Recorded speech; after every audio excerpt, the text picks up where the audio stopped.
Are you struggling to draw emotions because you don't know how to position the involving facial features correctly?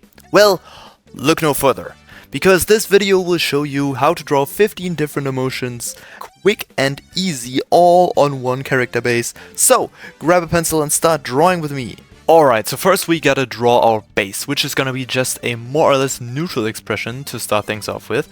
And going from there, then we will be able to arrange all the facial features depending on what emotions we wanna draw.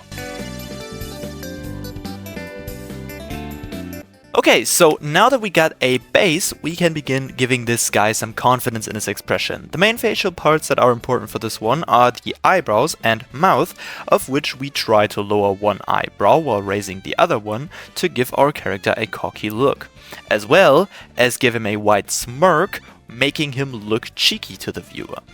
In addition, you can also place a tiny sparkle next to the character to emphasize furthermore on the confidence factor.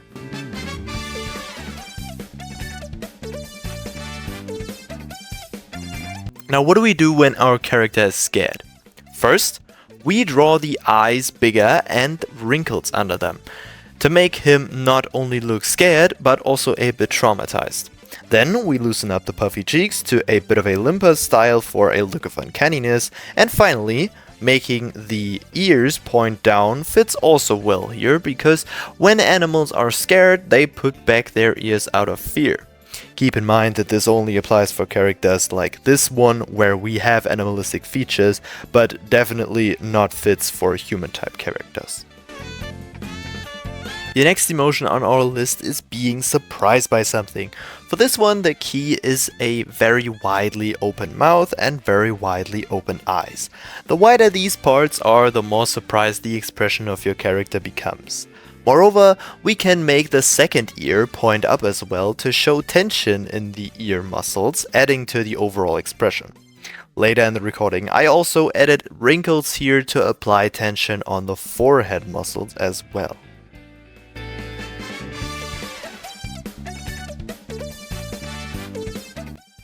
Now for sadness, you can't really get too much wrong as long as you keep the outer sides of the eyebrows pointing down and the corners of the mouth as well.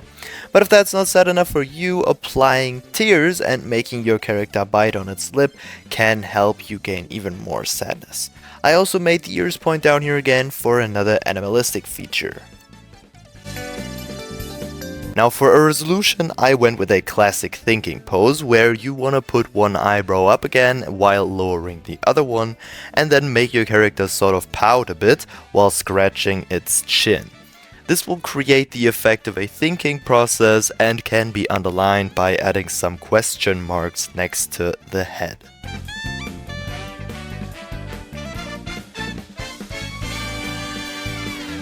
Continuing with annoyance, your focus should lie on lowering the eyebrows, effectively making the eyes smaller. Then you add wrinkles on the forehead and in between the eyes for a grumpy expression. Meanwhile, you can also shrink the mouth and buff up the cheeks, or add this tiny little cross icon thingy, which are all techniques often used in cartoons to exaggerate on the aspect of annoyance even further. The next one being malicious joy, I went for a bit of symbolism here in having the ears look like horns of a devilish creature to give an evil atmosphere. In addition, the big smile references the Joker's face, who is quite the symbol when it comes to portraying malicious joy, because he can be interpreted as a personification of that emotion.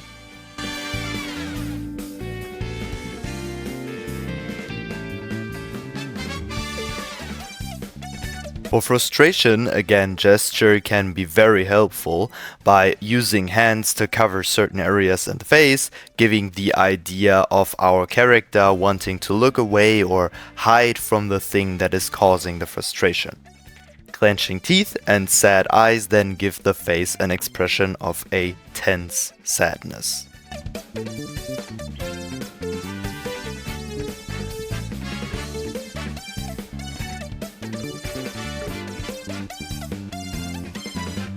Disgust, in contrast to the others, is one where including the nose in the act of expression is very important.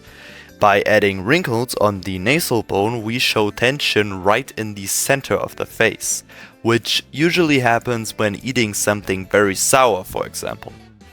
The corners of the mouth, of course, are pointing down for some extra look of dissatisfaction, and the eyes seem to be slightly clenched, which is done by lowering the eyebrows and putting up the top of the cheeks. Then for fatigue, we want our character to look as slacky as possible, so once again we make the cheeks hang down a bit more, add wrinkles under the eyes just like in the fear drawing, and draw small tired eyes. It's important though that the eyebrows remain with a certain distance to the eyes instead of being right above them, to avoid having the character look grumpy instead of tired.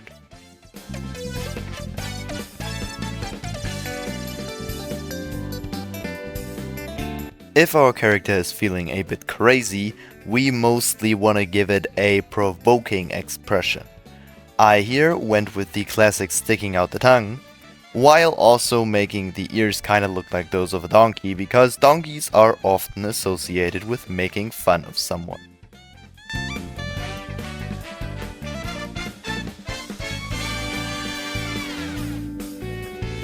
Reaching the final three, starting off with anger, you of course want the eyebrows pointing down and towards each other while clenching the cheek muscles. In terms of gesture, something like a clenching fist is an absolute no-brainer because it just adds more and more to the character's fury.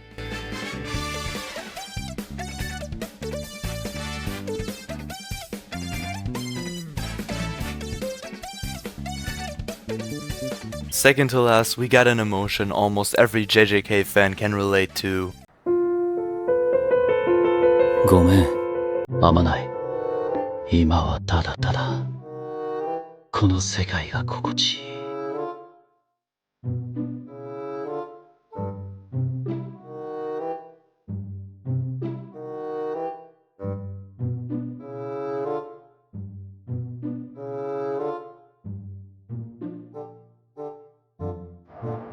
天上天下、唯我独尊。 And finally, we finish things off with excitement, for which bigger cheeks, widely open eyes, and a big smile are used to show extreme joy. For this one, the rules are very similar to the expression of surprise, as just like there, the wider the open eyes and mouth are, the more excited the character becomes.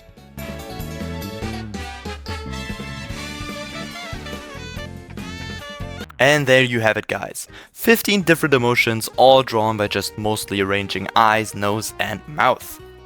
One last tip I can give is that the portrayal of certain emotions varies depending on the type of character you draw. So you always kind of have to adapt to the character's type.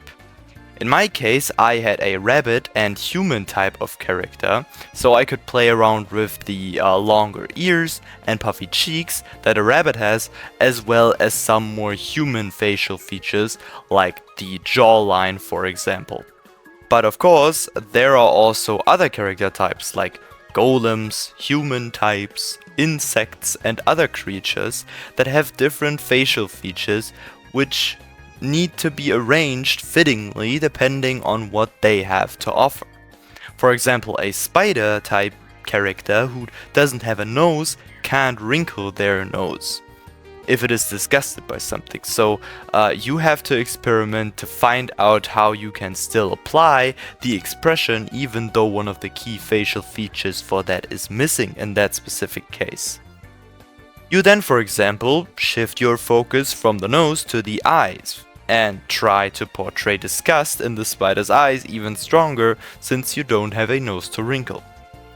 But that's it for me for today, guys. If you want to see more art content and are interested in game art and game design, or want to follow me on my journey to becoming a game artist, then feel free to leave a like and subscribe to the channel, and don't forget to leave a comment in the comment section, leaving some feedback, because that is the most important thing for every artist in the world.